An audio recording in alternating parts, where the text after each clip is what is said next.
So you're staring at a CSS issue. You see that when you click on some buttons, the styles that should be getting applied aren't. And you're wondering how should you use your IDE or browser's debugging tools to figure out what went wrong. If you're an experienced CSS developer, you might do something like this. Open Chrome to the page with a problem, right-click on the element with a problem, look at the styles panel, make a guess at which properties could be the problem depending on the visual issue. In the styles panel, try adjusting the property to see if this fixes it, apply the changes back to the code, rebuild, and see if this actually fixes it back in the browser.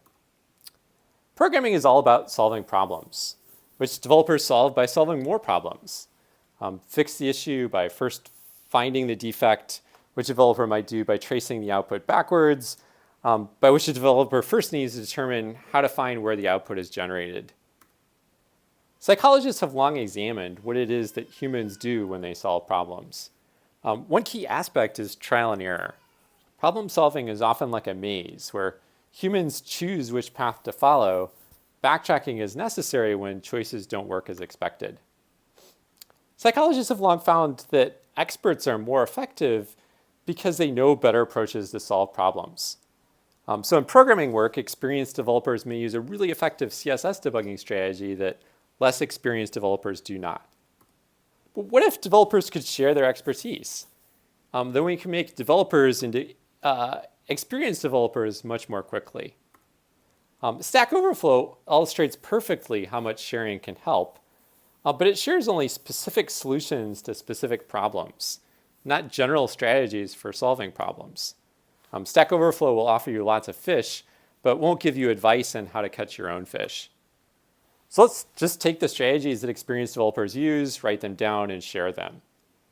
So in a series of pilot experiments, we tried just that. We gave new strategies to developers and saw if it helped.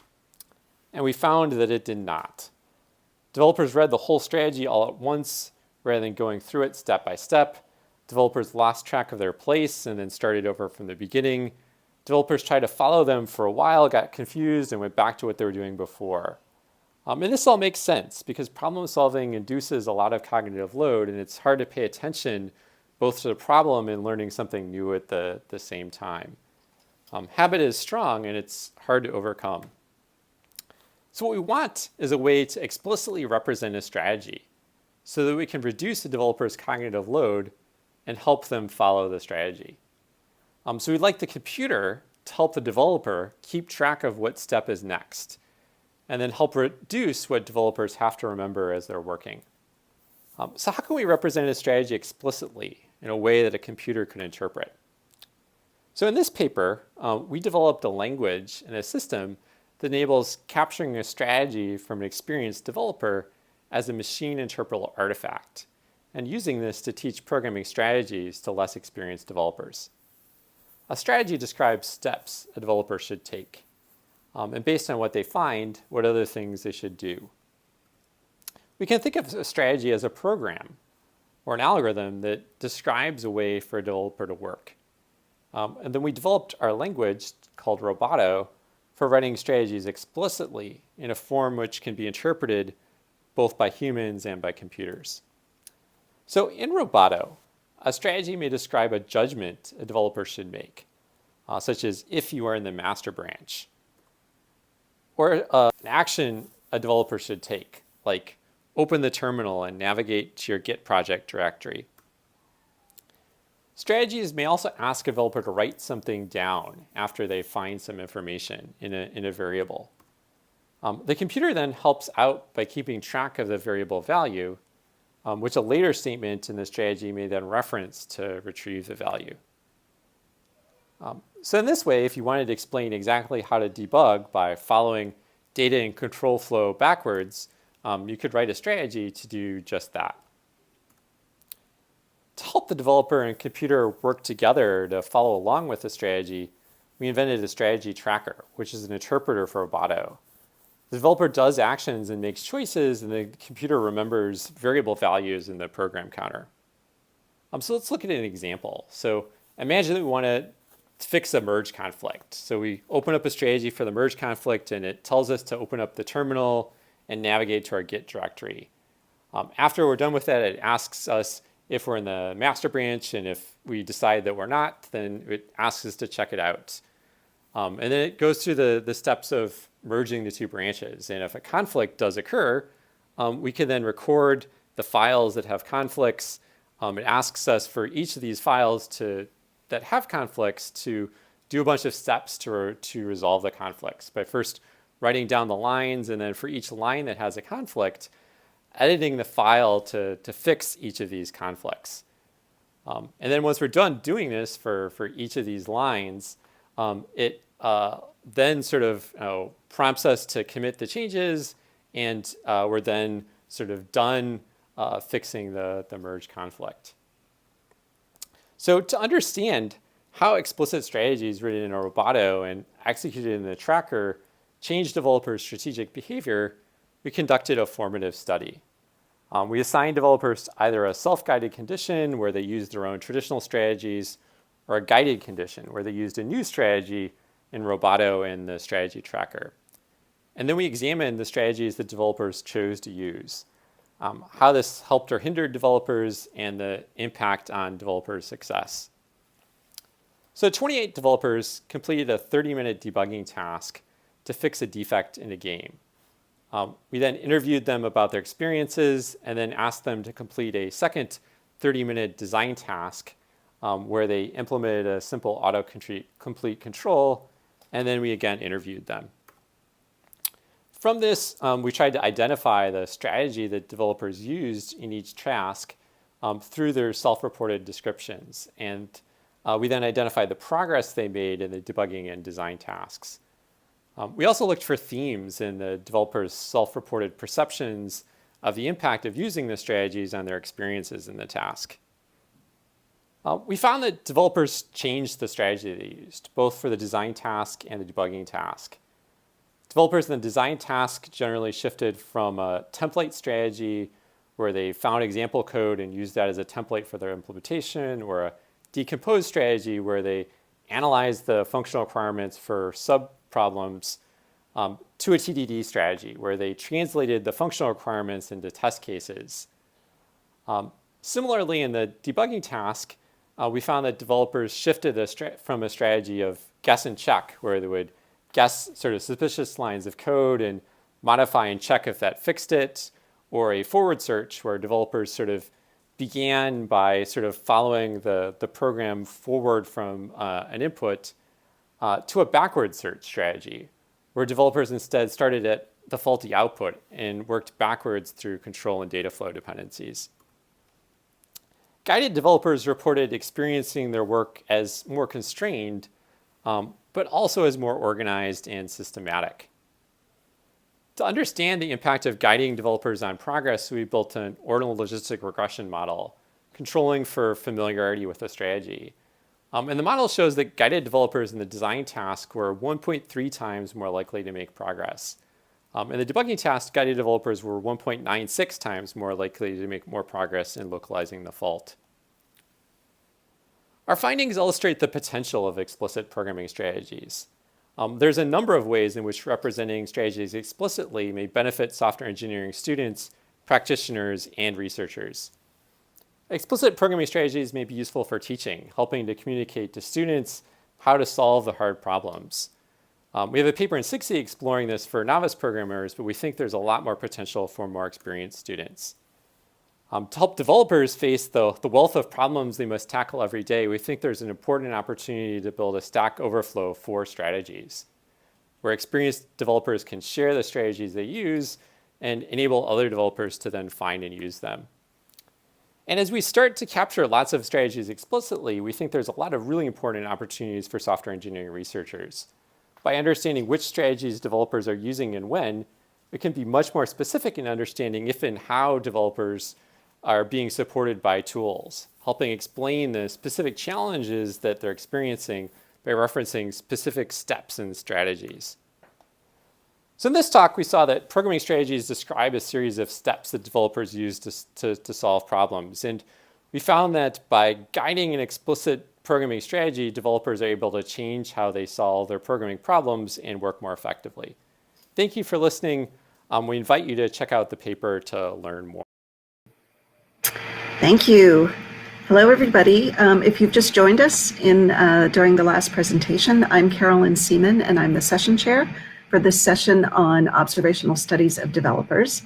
And I have Thomas with me, who is ready to answer your questions, which you're still formulating, obviously, and haven't written them in the chat.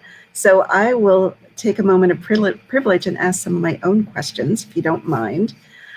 So Thomas, I was wondering, in your study, if the guided developers, if there were any differences between the guided and unguided developers in the amount of time they took to make progress. That's an excellent question. I don't actually remember that off the top of my head. I believe what we were mostly looking at was success, but yeah, we'd unfortunately have to go back and check the paper to look at that for sure. Okay. All right. Ivan has a question in the chat. He says, great talk, thanks. I'm wondering about the Roboto DSL design. Can you say a few words about how you derived that design? Sure, it's a great question. So yeah, our goal overall was to come up with a way of teaching strategies. So we started with something that was very, very free text, where we basically just said, like, let's write down strategies in plain text. And we found that people didn't really sort of structurally follow that. They'd sort of read the whole thing, they'd start doing it, and then after that, they'd like go back to whatever they were doing.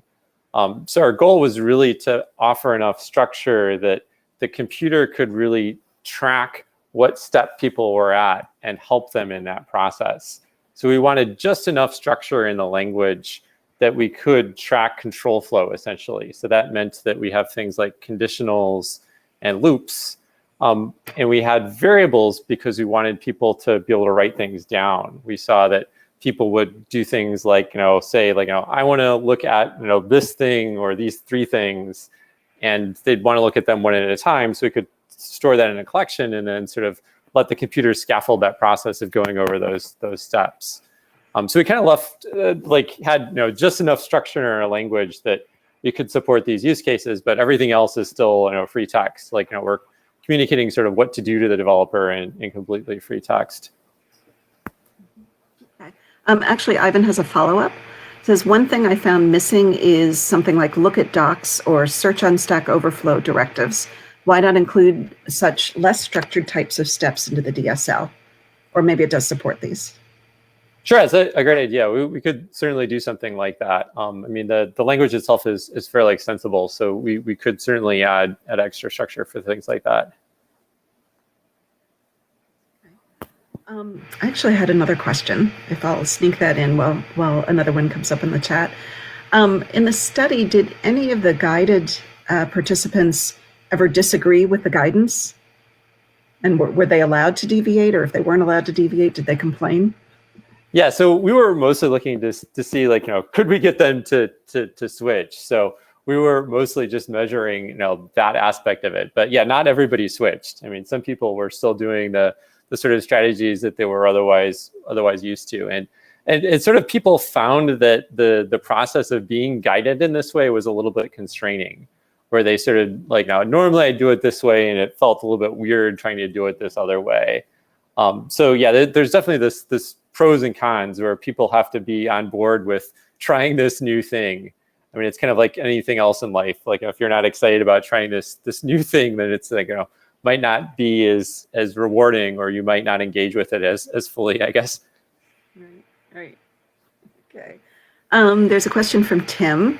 Have you or anyone else looked at how pair programming or demonstration can teach problem-solving strategies?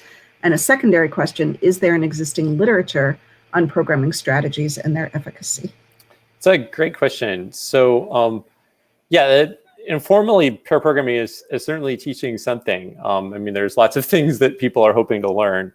I'm not aware of any work that's tried to specifically look at, like, say, strategies that are people are learning from pair programming.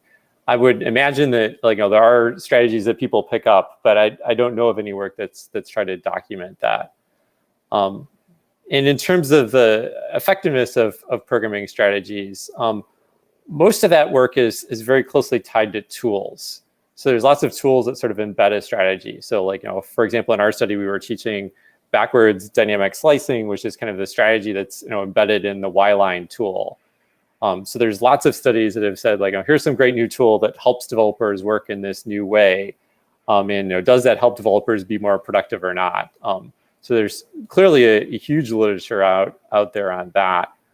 There's a little bit of literature more in the education domain that's started to look more specifically just at strategy. So like one of the authors on this work, for example, Amy Coe, has been doing some work with trying to look at metacognition, sort of the ability of students to think about their own thought process, and has looked very carefully at like that and sort of code reading to say like when students are learning how to go through the process of reading code, how does their ability to sort of think through that process and follow it in a particular way sort of affect their outcome in doing that successfully.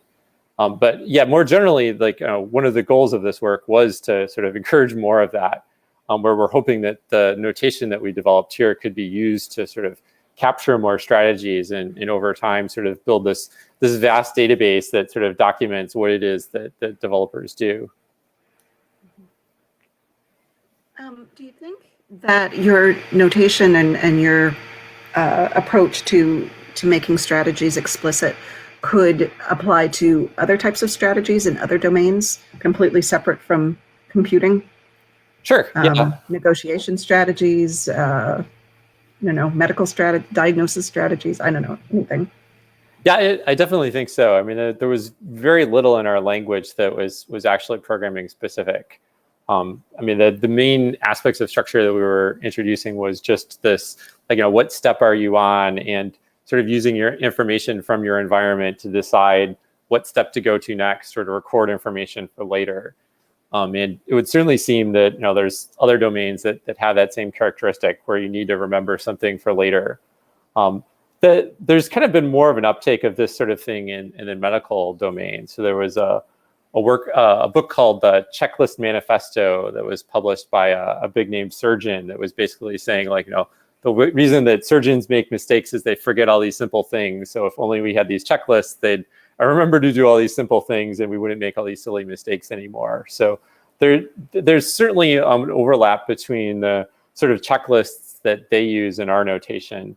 Our notation is just a little bit more structured, again, for all the reasons that I sort of mentioned, where it's not just doing exactly the same thing. The sort of thing that you do sort of might vary a little bit about what you learn.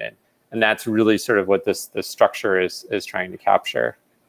So in that sense, it's more focused for problem solving, whereas in some of these other domains, it's more like, how do I do something that's more like a rote task that I always do that has less variability in how you might do it. Mm-hmm. So it sort of speaks to the difference between a process and a strategy. Yes. Yeah. Because there's a huge body of work on process modeling and making processes explicit, but your work is a little different because it's strategies. So how does that play out in the differences in the mechanisms and the structure that you provide? How does the work that you're doing differ from previous work in process modeling and eliciting processes? Sure. Yeah, I only know about that work at a high level. So if I'm mischaracterizing it, you might have to sort of correct me. But yeah, from what I'm aware of, like, that work is basically looking more at sort of the team and sort of management level of sort of trying to describe like, how groups are working together and transferring information and things like that. And our emphasis was more on the individual developer, kind of in these sort of moment-to-moment programming tasks, the sorts of things that a debugging tool or reverse engineering tool might support. So in that sense, I think there is more sort of problem solving, and that's clearly a big part of that. And there's less of this like interdependency between sort of people or information flows or any of those sorts of aspects of it. Okay, so folks, hurry up and put your questions in the chat. We just have a few more seconds left. There will be a discussion room that pops up that Thomas will be in if any of you want to talk a little bit more about his work. But otherwise, this ends the session. Thank you very much, Thomas. Thank you to all the presenters.